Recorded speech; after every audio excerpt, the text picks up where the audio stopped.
Assalamualaikum warahmatullahi wabarakatuh dan salam sejahtera. Terima kasih banyak kerana sudi datang untuk menonton video saya pada hari ini.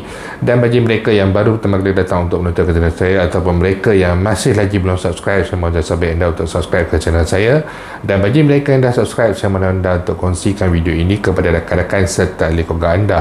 Semoga apa yang saya nak kongsikan sedikit pada hari ini adalah satu perkongsian yang bermanfaat untuk kita semua, insya-Allah.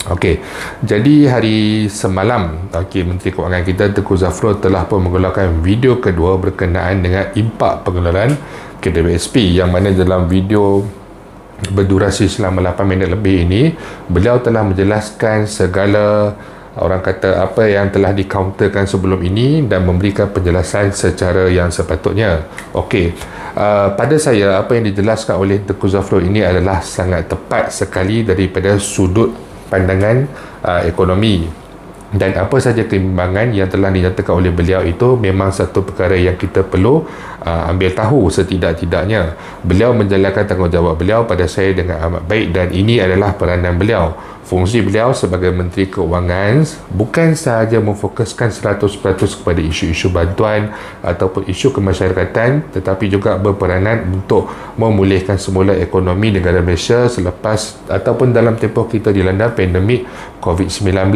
Jadi peranan beliau ni seimbang, dan daripada saya sendiri saya tidak mempunyai sebarang masalah terhadap apa sahaja jawapan yang diberikan oleh Tengku Zafrul, kerana pandangan dan juga jawapan telah diberikan ada dinyatakan fakta dan juga logik beliau. Okey, cuma di sini daripada video tersebut Tengku Zafrul telah berkongsikan beberapa poin penting. Yang pertama, beliau menyatakan berkenaan dengan sokongan daripada Wakil Kesatuan Sekerja, yang mana Persatuan Sekerja ini telah menyatakan sokongan kepada kerajaan apabila kerajaan memutuskan untuk tidak meneruskan program pengeluaran air citra yang seterusnya ataupun yang kedua ini. Namun di situ apa yang saya lihat adalah Wakil Kesatuan Sekerja ini walaupun mereka tidak bersetuju, namun mereka tidak mengeluarkan sebarang cadangan untuk memberikan idea bagi membantu pencarum-pencarum di luar sana yang mungkin sudah pun kehilangan pekerjaan ataupun yang kehilangan pendapatan, mengalami pengurangan pendapatan. Mereka tidak memberikan sebarang idea yang membolehkan untuk membantu pencarum-pencarum di luar sana, dan tidak mustahil ataupun mungkin juga pencarum-pencarum yang terjejas di luar sana ini kebarangkaliannya mungkin adalah ahli di dalam kesatuan-kesatuan sekerja berikut. Jadi apabila kesatuan sekerja menyatakan pendirian mereka menyokong 100% tanpa mempedulikan nasib dan juga keadaan pencarum, pada saya ini adalah sesuatu yang tidak wajar. Jadi sepatutnya apabila ditolak, kita seharusnya memberikan cadangan bagi memulihkan, sama ada daripada segi sosioekonomi, daripada segi apa sahaja kesihatan mental dan fizikal dan juga sebagainya, bagi membantu mereka yang tengah mengalami kesusahan di luar sana. Okey, kemudian yang kedua, Tengku Zafrul Menteri Kewangan ada menyatakan bahawa KWSP perlu menjual pelbagai bentuk aset ataupun pelaburan jika dilaksanakan air citra sebanyak RM10,000. Namun kita tahu caruman bagi bulanan daripada pencarum yang bekerja adalah lebih daripada RM5 bilion.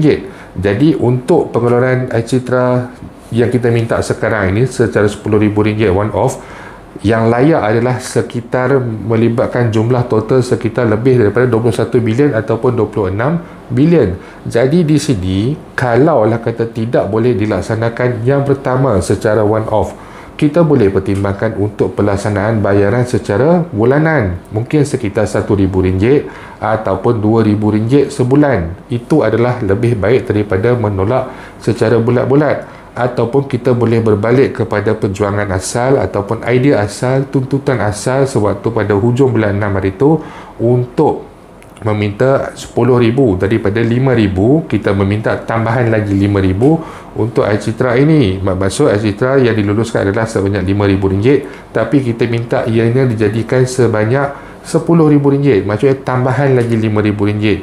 Dan jika tambahan ini juga membebankan, tidak boleh diberi secara one off, berikanlah secara bulanan. Mungkin tidak perlu diberi secara 5 bulan, sebulan RM1,000, namun mungkin boleh diperpendekkan sedikit, diberikan dalam tempoh 2 bulan ataupun 3 bulan, yang mana apabila wang tersebut dibayar kepada mereka yang ingin mengeluarkan lagi wang caruman mereka, wang akan masuk pula daripada pencarum apabila sampai kepada bulan-bulan caruman mereka. Jadi di sini kelihatan agak balance, wang keluar dan juga wang masuk. Jadi ia tidak perlu melibatkan sebarang penjualan aset ataupun sebarang penjualan dalam bentuk pelaburan yang telah pun dilakukan oleh KWSP. Okey.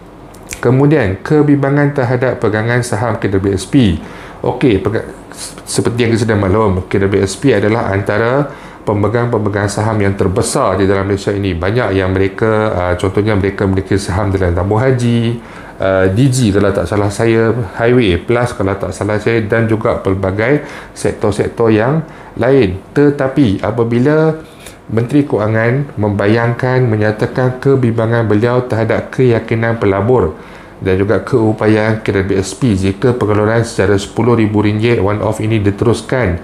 Namun, macam mana pula dengan nasib pencarum yang masih lagi tidak mendapat pekerjaan, yang masih lagi mengalami keterjejasan pendapatan, yang masih lagi tidak mendapat pendapatan secara penuh. Mereka ini kebanyakan yang mungkin berusia seperti saya selalu nyatakan 40 tahun ke atas, 50 tahun ke atas, yang mana pasaran pekerjaan menafikan tidak mahu mengambil mereka ini bekerja di atas faktor usia. Jadi apabila dinyatakan kebimbangan terhadap keyakinan kepada KWSP, macam mana pula dengan kebimbangan terhadap pencarum-pencarum ini? Siapa yang hendak membela nasib mereka, dan mereka tidak meminta sebarang wang ataupun bantuan tambahan daripada kerajaan, tetapi mereka meminta untuk mengeluarkan wang caruman mereka sendiri, dan mereka pun tidak meminta untuk mengeluarkan kesemuanya. Mereka meminta sehingga RM10,000 sahaja untuk kali terakhir. Okey. Kemudian Tengku Zafrul ada juga menyatakan bahawa pelbagai inisiatif, pelbagai program bantuan telah pun dilaksanakan, terutama sekali kalau sebut terutama sekali ini sudah tentu mereka ini akan menyatakan tentang bantuan banjir, dan bantuan banjir ini melibatkan ratusan ribu penduduk yang terlibat, dan daripada ratusan ribu ini kemungkinan besar juga ratusan ribunya adalah daripada kalangan yang mencarum KWSP. Tetapi macam mana pula dengan jutaan yang tidak terlibat dengan musibah banjir, tetapi jutaan ini yang berada di negeri luar daripada negeri yang terlibat dengan banjir, musibah banjir, tetapi mereka ini terjejas, kehilangan pekerjaan, kehilangan pendapatan disebabkan oleh PKP dalam tempoh hampir 2 tahun ini.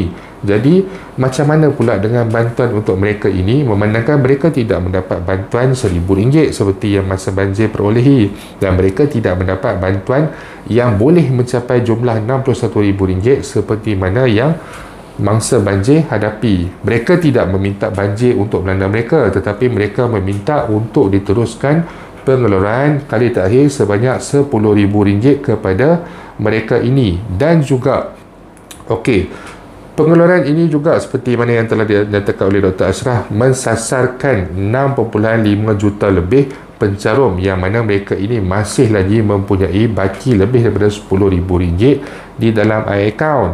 Jadi kerajaan ataupun KWSP sebenarnya boleh saja membuat pengeluaran pada kadar peratusan, mungkin 10% daripada baki akaun 1, 10% daripada baki keseluruhan, ataupun apa-apa saja kaedah yang dirasakan relevan, kerana bukan sahaja daripada golongan B40 ataupun mereka yang mempunyai baki caruman ataupun baki di dalam akaun kurang daripada RM10,000 ini terjejas, tapi mereka yang mempunyai baki yang tinggi juga RM200,000, RM300,000, mereka ini juga ada yang mengalami keterjejasan. Mereka ini mungkin berada dalam sektor contohnya penerbangan, perhotelan. Mereka adalah golongan-golongan profesional yang juga terkesan disebabkan oleh PKP dan juga pandemik COVID-19. Jadi mereka ini sepatutnya diberikan peluang juga untuk meneruskan pengeluaran, kerana baki di dalam akaun mereka mungkin agak selesa, dan apabila mencapai usia persaraan, mereka masih lagi mempunyai baki yang selesa untuk meneruskan kehidupan persaraan mereka selepas usia 55 tahun. Okey. Dan juga bagi mereka yang mempunyai baki yang kurang daripada RM10,000, mungkin boleh dipertimbangkan bantuan-bantuan yang lebih realistik, contohnya seperti BKM, yang mana BKM kepada golongan ini, golongan pencarum ini yang terjejas, kehilangan pendapatan, tidak mendapat sumber pendapatan, tidak dapat pekerjaan disebabkan oleh faktor usia dan sebagainya, mungkin boleh ditimbangkan dibayarkan BKM dengan lebih kerap kepada mereka dengan kadar yang lebih tinggi kepada mereka ini, supaya mereka ini mempunyai akses terhadap tunai di dalam tangan mereka. Setidak-tidaknya ianya dapat membantu mereka untuk menjana ekonomi, untuk mencari peluang pekerjaan yang lain, ataupun untuk melakukan apa sahaja peluang perniagaan ataupun pekerjaan yang mana mereka rasakan sesuai dan mereka boleh melakukan perkara tersebut dengan keupayaan mereka. Okey, dan yang terakhir sekali adalah di sebalik pengeluaran seperti mana yang telah dijelaskan oleh Menteri Kewangan, yang mana pengeluaran daripada Air Lestari, Air Sinar, Air Citra dan juga termasuk pengeluaran-pengeluaran asas daripada akaun KWSP, pembinaan perumahan, pembelian perumahan, persaraan dan juga sebagainya, dikatakan telah mencecah ataupun lebih daripada 110 bilion pada tahun ataupun dalam tempoh sehingga Air Citra ini tamat pada bulan Disember hari itu bagi kebanyakan pencarum, mencapai 110 bilion. Banyak tu. Tetapi di sebalik pengeluaran tersebut mencapai jumlah 110 bilion, KWSP dalam masa yang sama telah mencatatkan aset hampir 1 trilion. Walaupun banyak mengeluarkan, tetapi banyak juga yang masuk. Yang ni takkan kita nak cerita dalam konsep macam Islami kan, ibarat kita bersedekah, orang yang bersedekah itu Allah Ta'ala kata dia tidak akan miskin. Kita boleh samakan, walaupun mungkin kurang sesuai, tetapi kita boleh samakan dengan konsep yang sedemikian. KWSP telah mengeluarkan hampir 10% daripada aset mereka, tetapi aset mereka telah mencapai ataupun hampir mencecah sebanyak 1 trilion. Bukannya merosot, tetapi makin tambah berbanding dengan tahun-tahun pelaburan yang sebelumnya. Jadi di sini menunjukkan segala apa yang telah dinyatakan di sebalik sebarang poin ataupun sebarang isu yang telah dikemukakan, ada sahaja orang kata apa, jawapan ataupun penyelesaian bagi membolehkan dan juga meneruskan pengeluaran Air Citra sebanyak RM10,000 ini. Pada Tengku Zafrul ataupun pada Menteri Kewangan, saya tidak mempunyai sebarang masalah. Beliau melaksanakan tugas beliau dengan baik sekali, tetapi kita berharap agar pihak KWSP, pihak Kementerian Kewangan maupun pihak kerajaan dapat melaksanakan semak dan imbang dengan segala poin yang ada, dengan segala cadangan yang ada bagi membolehkan sesuatu dilaksanakan. Seperti yang saya telah nyatakan tadi, ramai juga yang saya mendapat feedback daripada pencarum ini, jika tidak boleh sehingga RM10,000 ataupun jika tidak boleh secara one off, lakukan pada nilai RM5,000 ataupun lakukan secara bayaran bulanan. Yang penting mereka yang terjejas ini tidak terputus wang tunai, tidak terputus bantuan tunai. Jadi kita berharap dalam tempoh yang terdekat ini akan ada satu pertimbangan dan keputusan yang serius berkenaan dengan isu ini. Jadi itu saja yang saya nak kongsikan pada hari ini. InsyaAllah jika ada sebarang perkembangan terbaru, saya akan berkongsikan kepada anda semua kelak. Bagi mereka yang mempunyai sebarang pandangan, sebarang masalah ataupun sebarang persoalan, anda boleh utarakan di ruangan YouTube ataupun di ruangan Facebook saya. Itu saja untuk hari ini. Terima kasih banyak kerana sudi datang untuk menonton. InsyaAllah kita akan jumpa lagi. Jangan lupa untuk share, jangan lupa untuk subscribe. Assalamualaikum warahmatullahi wabarakatuh.